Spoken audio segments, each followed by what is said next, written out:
ವೀಕ್ಷಕರಿಗೆಲ್ಲ ನಮಸ್ಕಾರಗಳು. ಇವತ್ತಿನ ದಿವಸ ನಾವು 26ನೇ ಅಧ್ಯಾಯ ಪಾರಾಯಣ ಪ್ರಾರಂಭಿಸುತ್ತಿದ್ದೇವೆ.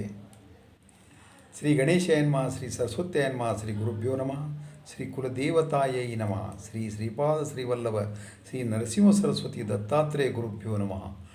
ಬಾಲಾರ್ಕ ಪ್ರಭಮೀಂದ್ರ ನೀಲ ಜಟಿಲಂ ಭಸ್ಮಾಂಗರಾಗೋಜ್ವಲಂ ಶಾಂತಂ ನಾದವೀರಿನ ಚಿತ್ತಪವನಂ ಶಾರ್ದೂಲ ಚರ್ಮಾಂಬರಂ ಬ್ರಹ್ಮಜ್ಞ ಸನಕಾದಿಭಿ ಪರಿವೃತಂ ಸಿದ್ಧೈ ಸಮಾರಾಧಿತಂ ದತ್ತಾತ್ರೇಯಮುಪಾಸ್ಮಹೇ ಹೃದಯ ಮುದಾ ಧ್ಯೇಯ ಸದಾ ಯೋಗಿಭಿ.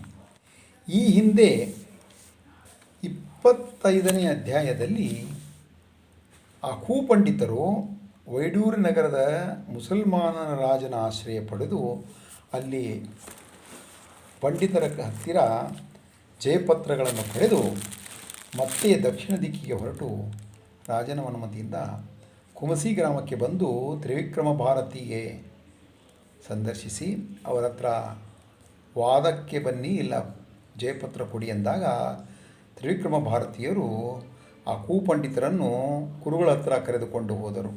ಆಗ ಗುರುಗಳು ಅವರಿಗೆ ಹೇಳಿದರು, ನೀವು ಸರ್ವವೇದ ಪಾರಂಗತರು ಅಂತ ಹೇಳುವುದು ಸರಿಯಲ್ಲ. ಏಕೆಂದರೆ ವೇದಗಳನ್ನು ಬ್ರಹ್ಮನು ಇನ್ನೂ ಪೂರ್ತಿ ತಿಳಿದುಕೊಂಡಿಲ್ಲ.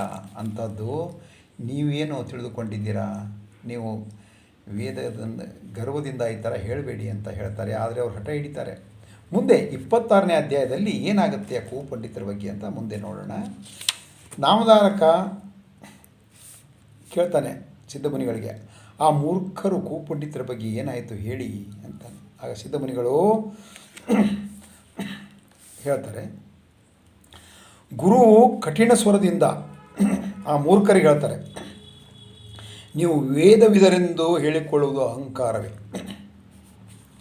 ವೇದಗಳ ಗುರಿ ಏನು? ಪರಮಾರ್ಥವೇ ಹೊರತು ಧನ ಕೀರ್ತಿ ಅಹಂಕಾರಗಳಲ್ಲ. ಈಗ ನೀವು ಅಹಂಕಾರದಲ್ಲಿದ್ದೀರಾ.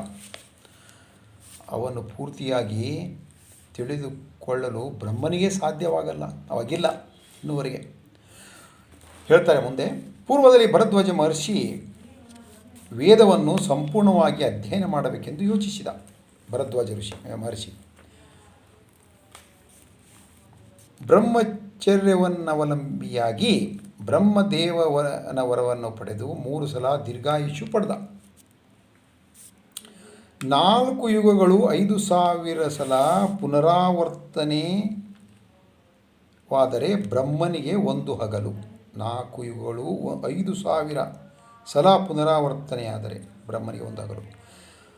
ಭರದ್ವಾಜ ಮಹರ್ಷಿಯೇ ಬ್ರಹ್ಮಚರ್ಯದಲ್ಲಿ ಅಂತಹ 3 ಬ್ರಹ್ಮ ದಿವಸಗಳು ಗುರುವಿನಲ್ಲಿ ವೇದ ಕಲಿಯಲು ಸಾಲದೆ ತಪಸ್ಸು ಮಾಡಿದರೆ ಬ್ರಹ್ಮ ಸಾಕ್ಷಾತ್ಕಾರವಾಗಿ ಹೇಳ್ತಾನೆ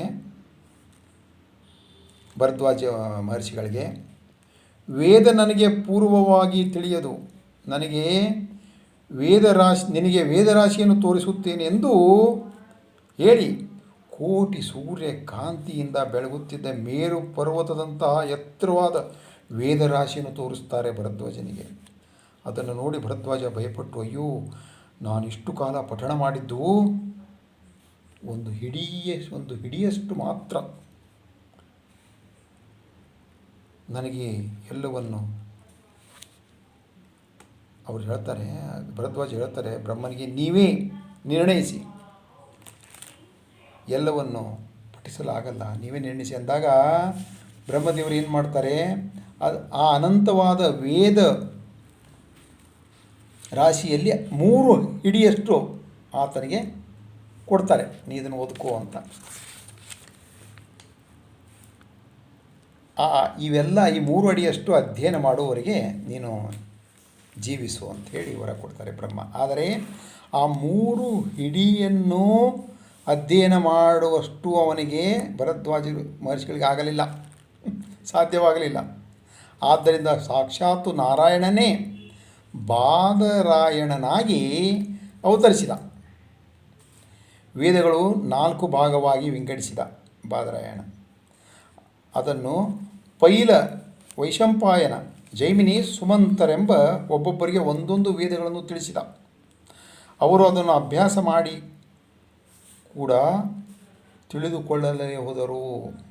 4 ಜನರಿಗೆ ಅದನ್ನು ಹೇಳಿದರೂ ಕೂಡ 4 ಜನ ಓದಿದರೂ ಆಗಲಿಲ್ಲ. ಹಾಗಿರುವಾಗ ಅಲ್ಪಾಯುಷಿಗಳಾದ ನೀವು 4 ವೇದಗಳನ್ನು ಸಂಪೂರ್ಣವಾಗಿ ಅಧ್ಯಯನ ಮಾಡಿದ್ದೇವೆ ಅಂತ ಹೇಳ್ತಿರಲ್ಲ, ಇದು ಅವಿವೇಕ ಅಂತ ಹೇಳ್ತಾರೆ ಗುರುಗಳು ಆ ಕೂಪಂಡಿತರಿಗೆ. ಮತ್ತೆ ಮುಂದೆ ಹೇಳ್ತಾರೆ, ವೇದವೆಲ್ಲವೂ ಕಲಿತುಕೊಳ್ಳುವುದೆನ್ನುವುದು ಯಾರೊಬ್ಬರಿಗೂ ಸಾಧ್ಯವಾಗದೆಂದು ವ್ಯಾಸರು ಅದನ್ನು 4 ಭಾಗಗಳನ್ನಾಗಿ ವಿಂಗಡಿಸಿದರು.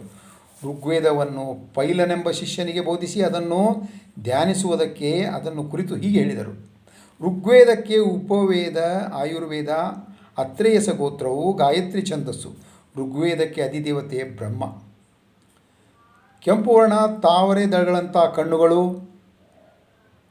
ಸುಸ್ಪಷ್ಟವಾದ ಕಂಠ, ಸುತ್ತಿಕೊಂಡಿರುವ ಜುಟ್ಟು, ವಕ್ರವಾದ ಮೀಸೆಯಿಂದ ಕೂಡಿ 2 ಮೊಳ ಉದ್ದ ದೇಹವಿರುತ್ತದೆ. ನೀನು ಆ ರೂಪವನ್ನು ಧ್ಯಾನಿಸು. ಇದರಲ್ಲಿ ಚರ್ಚ, ಶ್ರಾವಕ, ಚರ್ಚಕ, ಶ್ರವಣೀಯಪಾರ, ಕ್ರಮಪಾರ, ಜಟ, ರಥಕ್ರಮ, ದಂಡಕ್ರಮವೆನ್ನುವ ಭಾಗಗಳಿವೆ. ಆ ಕ್ರಮದಲ್ಲಿ ಅವುಗಳ ಪಾರಾಯಣ ಮಾಡಬೇಕು. ಈ ವೇದಕ್ಕೆ ಅಶ್ವಲಾಯನಿ, ಸಂಖ್ಯಾಯನಿ, ಶಕಾಲ, ಭಾಷ್ಕಳ, ಮಂಡೂಕೇಯವೆನ್ನುವ 5 ಶಾಖೆಗಳಿವೆ. ಅದನ್ನು ವ್ಯಾಸರು ಪೈಲನಿಗೆ ಅಂದು ಹೇಳಿದರೆ ಹೊರತು ಇಂದು ಅದನ್ನು ಸಂಪೂರ್ಣವಾಗಿ ಓದಿದವರು ಯಾರಿದ್ದಾರೆ? ನಂತರ ವ್ಯಾಸ ಮಹರ್ಷಿಗಳು ತನ್ನ 2ನೇ ಶಿಷ್ಯನಾದ ವೈಶಂಪಾಯನಿಗೆ ಯಜುರ್ವೇದವನ್ನು ಹೇಳಿ ಅದರ ಲಕ್ಷಣಗಳನ್ನು ಹೇಳಿದರು. ಯಜುರ್ವೇದಕ್ಕೆ ಉಪವೇದ, ಧನುರ್ವೇದ, ಭಾರದ್ವಾಜಸ ಗೋತ್ರ, ತಿಷ್ಟಪ್ ಛಂದಸ್ಸು.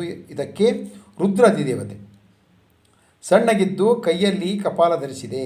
ಸುಮಾರು 5 ಮೊಳ ಉದ್ದದ ತಾಮ್ರವರ್ಣದ ಶರೀರವಿರುತ್ತದೆ. ಇದರಲ್ಲಿರುವ 85 ಶಾಖೆಗಳು ಈಗ 18 ಮಾತ್ರವೇ ಮಿಕ್ಕಿವೆ. ಯಜುರ್ವೇದ ಯಜ್ಞ ವಿಧಾನವನ್ನು ವಿಶೇಷವಾಗಿ ವಿವರಿಸುತ್ತದೆ.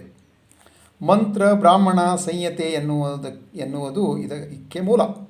ಪ್ರತಿಪದ, ಅನುಪದ, ಛಂದಸ್ಸು, ಭಾಷೆ, ಧರ್ಮ, ಮೀಮಾಂಸ, ನ್ಯಾಯ, ತರ್ಕ ಎನ್ನುವ 8 ಉಪ ಅಂಗಗಳು. ಶಿಕ್ಷ, ಕಲ್ಪ, ವ್ಯಾಕರಣ, ನಿರುಕ್ತ, ಛಂದಸ್ಸು, ಜ್ಯೋತಿಷ್ಯ ಎನ್ನುವ 6 ಅಂಗಗಳು ಇದಕ್ಕಿವೆ. ಉಪ ಅಂಗಗಳಿಗೆ 6 ಅಂಗಗಳು. ಇಷ್ಟು ವಿಸ್ತಾರವಾದ ಈ ಯಜುರ್ವೇದವನ್ನು ವೈಶಂಪಾಯನಿಗೆ ವಿವರಿಸಿ ಹೇಳಿ ವೇದವ್ಯಾಸರು 3ನೇ ಶಿಷ್ಯನಾದ ಜೈಮಿನಿಗೆ ಸಾಮವೇದವನ್ನು ಹೀಗೆ ವಿವರಿಸಿದರು. ಸಾಮವೇದಕ್ಕೆ ಉಪವೇದ, ಗಂಧರ್ವ, ವಿಷ್ಣು ಅಧಿದೇವತೆ, ಜಗತಿ ಛಂದಸ್ಸ, ಕಾಶ್ಯಪಸ ಗೋತ್ರ. ಇದರ ಧ್ಯೇಯಮೂರ್ತಿ ಕತ್ತಿನಲ್ಲಿ ಹೂಮಾಲೆ, ಶುಭ್ರವಸ್ತ್ರ, ಚರ್ಮ, ದಂಡ ಧರಿಸಿ 6 ಮೊಳ ಉದ್ದವಿರುತ್ತದೆ. ಆತನ ಶರೀರ ಛಾಯೆ ಬಿಳುಪು, ಶಮ, ದಮ ಮೊದಲಾದ ದೈವೀ ಸಂಪದಗಳುಳ್ಳದ್ದು. ಸಾಮವೇದಕ್ಕೆ 1000 ಶಾಖೆಗಳಿವೆ. ಇಂತಹ ಸಾಮವೇದವನ್ನು ಆದ್ಯಂತವಾಗಿ ಪಠಿಸಿದವರು ಯಾರೂ ಇಲ್ಲ. ವ್ಯಾಸ ಮಹರ್ಷಿ ಸುಮಂತವೆಂಬುವ ಶಿಷ್ಯನಿಗೆ ಅಥರ್ವಣ ವೇದ ಹೇಳಿ ಇದಕ್ಕೆ ಅಸ್ತ್ರರೂಪ, ಉಪವೇದ, ಗೋತ್ರ, ಬೈಜಾನಕ, ಇಂದ್ರ ಅಧಿದೇವತೆ, ತಿಷ್ಟಪ್ ಛಂದಸ್ಸು, ಅಥರ್ವಣ ವೇದ ಪುರುಷ, ತೀಕ್ಷ್ಣವಾದ ಆಕಾರ, ಕಪ್ಪು ವರ್ಣವು ಇರುವ ರೂಪನು, ಏಕಪತ್ನಿ ಇರುತ್ತನೋ, 7 ಮೊಳ ಉದ್ದವಿದ್ದು ಈ ವೇದಕ್ಕೆ 9 ಶಾಖೆಗಳು, 5 ಕಲ್ಪಗಳಿವೆ. ಪೂರ್ವದಲ್ಲಿ ಎಲ್ಲ ವೇದಗಳನ್ನು ಸಾಂಗೋಪಾಂಗವಾಗಿ ಕಲಿತುಕೊಳ್ಳುವ ಯೋಗ್ಯತೆ ಇದ್ದ ವರ್ಣಾಶ್ರಮಾಚಾರ ನಿರತರು ಬಹಳ ಜನ ಭರತ ಭೂಮಿಯಲ್ಲಿದ್ದರು. ಆದ್ದರಿಂದಲೇ ವೇದಗಳೆಲ್ಲವೂ ಸ್ಥಿರಪಟ್ಟವು. ಈ ಕಲಿಯುಗದಲ್ಲಿ ಬ್ರಾಹ್ಮಣರು ಕರ್ಮಭ್ರಷ್ಟರಾಗುತ್ತಿದ್ದಾರೆ. ಆದ್ದರಿಂದ ಈ ಮಂತ್ರಗಳಲ್ಲಿ ಶಕ್ತಿ ಲೋಪವಾಗುತ್ತಿದೆ. ಪೂರ್ವದಲ್ಲಿ ಬ್ರಾಹ್ಮಣರಲ್ಲಿ ದೈವಿಕತೆ ಮಹತ್ತು ಇದ್ದವು. ಆದ್ದರಿಂದಲೇ ಅವರನ್ನು ಭೂಸುರರು ಎನ್ನುತ್ತಿದ್ದರು. ರಾಜನು ಕೂಡ ಅವರ ಸೇವೆ ಮಾಡುತ್ತಿದ್ದ. ಎಷ್ಟೇ ಧನವನ್ನು ಕೊಡುತ್ತೇವೆಂದರೂ ಲೆಕ್ಕವಿಡದೆ ಅವರು ಭೋಗಗಳಲ್ಲಿ ನಿರ್ಲಿಪ್ತತೆ ಹೊಂದಿದ್ದರು. ವೇದಾಧ್ಯಯನ ಬಲದಿಂದ ತ್ರಿಮೂರ್ತಿಗಳು ಕೂಡ ಅವರ ಅಧೀನದಲ್ಲಿದ್ದರು. ಇಂದ್ರಾದಿ ದೇವತೆಗಳು ಅವರ ಸೇವೆ ಮಾಡುತ್ತಿದ್ದರು, ಬ್ರಾಹ್ಮಣರ ಸೇವೆ ಮಾಡುತ್ತಿದ್ದರು. ಮಾತಿನಿಂದಲೇ ಅವರು ಹುಲ್ಲುಕಡ್ಡಿಯನ್ನು ಮೇರು ಪರ್ವತವಾಗಿಯೂ ಮೇರು ಪರ್ವತವನ್ನು ಹುಲ್ಲುಕಡ್ಡಿಯನ್ನಾಗಿಯೂ ಬದಲಾಯಿಸುತ್ತಿದ್ದರು. ಜಗತ್ತೆಲ್ಲ ದೇವತೆಗಳಿಗೆ ಅಧೀನ. ದೇವತೆಗಳೆಲ್ಲರೂ ಮಂತ್ರಾಧೀನರು. ಮಂತ್ರಗಳು ಬ್ರಾಹ್ಮಣರ ಅಧೀನದಲ್ಲಿದ್ದವು. ಅವರನ್ನು ವಿಷ್ಣು ಕೂಡ ಪೂಜಿಸುವನು. ಆದರೆ ಈ ಕಲಿಯುಗದಲ್ಲಿ ಬ್ರಾಹ್ಮಣರು ಧನದಾಸೆಯಿಂದ ಹೀನರಾಗಿ ತಲೆಬಾಗಿ ಮ್ಲೇಚ್ಛರ ಎದುರಿಗೆ ಕೂಡ ವೇದ ಪಠನ ಮಾಡುತ್ತಿದ್ದಾರೆ. ಅಂತಹ ಮುಖ ಕೂಡ ನೋಡಬಾರದು. ಹಾಗಿರುವಾಗ ನೀವು ವೇದವೆತ್ತರೆಂದು ದುರಂಕಾರ ಪಡುತ್ತಾ ದ್ವಿಜರನ್ನೆಲ್ಲ ಈ ವಿಧವಾಗಿ ಅವಮಾನಪಡಿಸುವುದರಿಂದ ನಿಮಗೆ ಸಿಗುವುದಾದರೂ ಏನು? ನಿಮ್ಮಲ್ಲಿ ಇಂತಹ ದುಸ್ಸಂಕಲ್ಪವನ್ನು ಪ್ರೇರೇಪಿಸಿದವರಾರು? ನಿಮ್ಮನ್ನು ನೀವೇ ಹೊಗಳಿಕೊಂಡು ಜಯಪತ್ರಗಳನ್ನು ಕೂಡಿ ಹಾಕುವುದರಲ್ಲದೆ ತ್ರಿವಿಕ್ರಮನನ್ನು ಜಯಪತ್ರ ಕೊಡು ಅನ್ನುತ್ತಿದ್ದಿರಲ್ಲ. ಇಂತಹ ದುರಂಕಾರದಿಂದ ಇಲ್ಲದ ಕಷ್ಟಗಳಿಗೆ ಗುರಿಯಾಗಬೇಡಿ. ಇನ್ನಾದರೂ ನಮ್ಮ ಮಾತು ಕೇಳಿ ನೀವು ಹೊರಡಿ ಎಂದರು ಗುರುಗಳು, ನರಸಿಂಹ ಸರಸ್ವತಿಗಳು. ಆದರೆ ಮೂರ್ಖರು ಹಠ ಬಿಡದೆ ವಾದರು ಮಾಡಿ ಇಲ್ಲ ಜಯಪತ್ರನಾದರೂ ಕೊಡಿ ಎಂದು ಒತ್ತಾಯ ಮಾಡಿದರು. ಇಲ್ಲಿಗೆ 26ನೇ ಅಧ್ಯಾಯ ಸಮಾಪ್ತಿಯಾಯಿತು. ದತ್ತಾಯ ಗುರುವೇ ನಮಃ. ಶ್ರೀಪಾದ ಶ್ರೀ ವಲ್ಲಭಾಯ ನಮಃ. ಶ್ರೀ ನರಸಿಂಹ ಸರಸ್ವತಿಯಾಯ ನಮಃ. ತಾವುಗಳು ಯೂಟ್ಯೂಬ್ನಲ್ಲಿ ಲೈಕ್ ಮಾಡಿ, ಸಬ್ಸ್ಕ್ರೈಬ್ ಮಾಡಿ. 27ನೇ ಅಧ್ಯಾಯಕ್ಕೆ ಕಾಯಬೇಕಾಗಿ ವಿನಂತಿ.